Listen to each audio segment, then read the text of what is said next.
Said it's the ordinary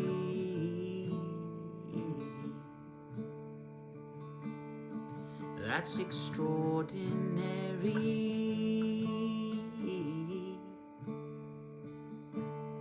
Oh, it's the ordinary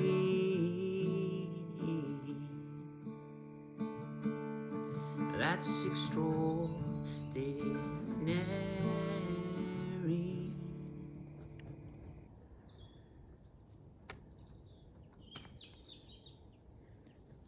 So my experience has been,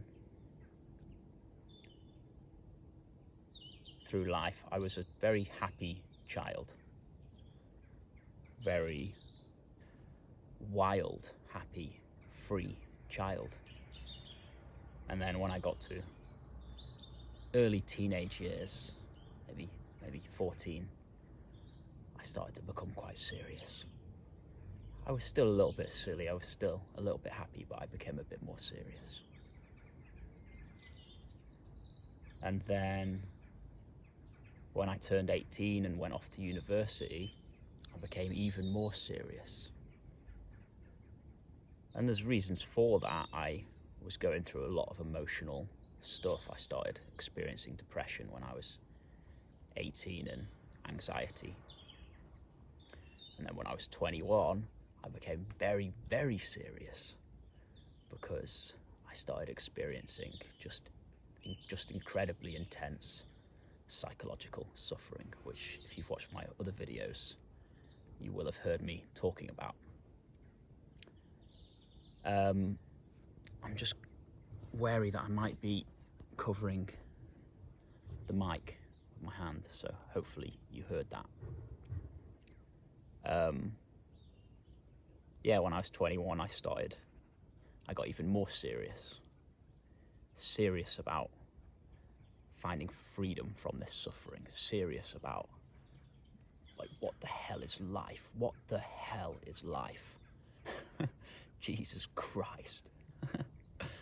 I was still a boy in a 21-year-old's body, feeling like I needed to be a man, feeling like I was supposed to be a man, feeling like everyone else my age was a man. And then I've been through a 10-year process working with a lot of incredible therapists and spiritual teachers, doing a lot of meditation, doing a lot of internal work. That's been the whole focus of my life for the last 10 years.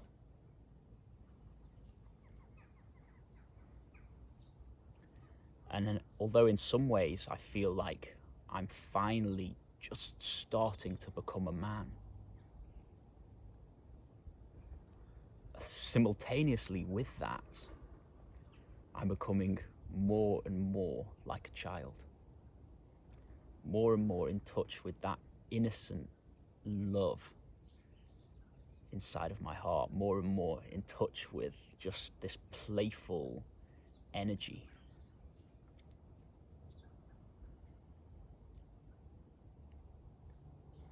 And I think we're all children, really. I think we're all children our entire lives. We just get serious at some point. We become serious at some point. We start taking life very seriously at some point. Usually, well, always, because we start suffering. We start going through the sufferings of life.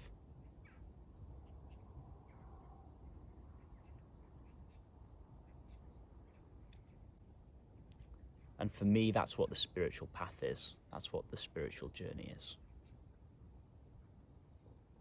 Learning not to be so fucking serious. Not to be so serious. And you can't just suddenly decide, okay, I'm not going to be serious.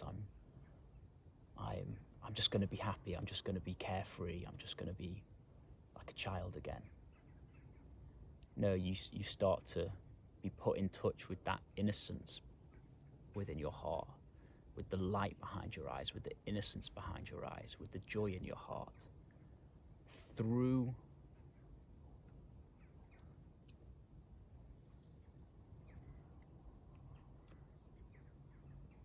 two things. Coming to see that you're not that mind that is serious, that mind that is trying so hard, that mind that is trying to figure life out, that mind that is suffering. Coming to see that you're not that. Coming to see what you are as the space of awareness within which that mind arises. And coming back to that again and again loosens up the seriousness of the ego. As well as this, we must meet with love everything that is inside of us. Everything, all the places of pain, all the places of repressed emotion, all the times when we were in our innocence, we were in our joy, and suddenly something happened which made us shut our hearts down, which made us shut ourselves down, shut our natural childlike innocence down.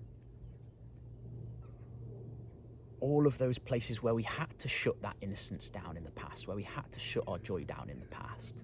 When we were kids, we weren't able to process that pain. So eventually we just become these shut down adults. But now as adults on the spiritual path, we have the opportunity to meet all of those places inside where we did shut down, to meet all of those places of pain where we closed down our hearts, where we blocked out our innocence, where we blocked out our light, and we allow them to come up into the light of awareness which we have discovered. And through that process, the conditioned ego mind, the conditioned ego body mind starts to unwind, and we start to become free as children again. Okay, thank you for joining me in my tree. I might make another video up here at some point, because me and my best friend Matt, we built a tree house up here. He died when we were both 17, and I do want to talk about him at some point. I've got some beautiful things to share about that. But yeah, okay, take care everybody. Thanks for listening, I hope. Said it's the ordinary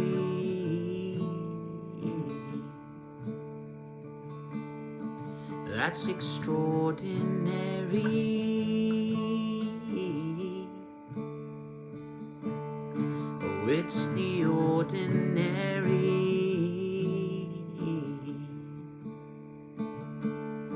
that's extraordinary.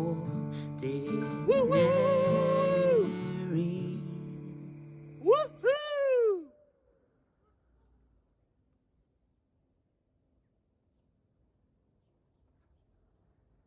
Someone's doing it back to me.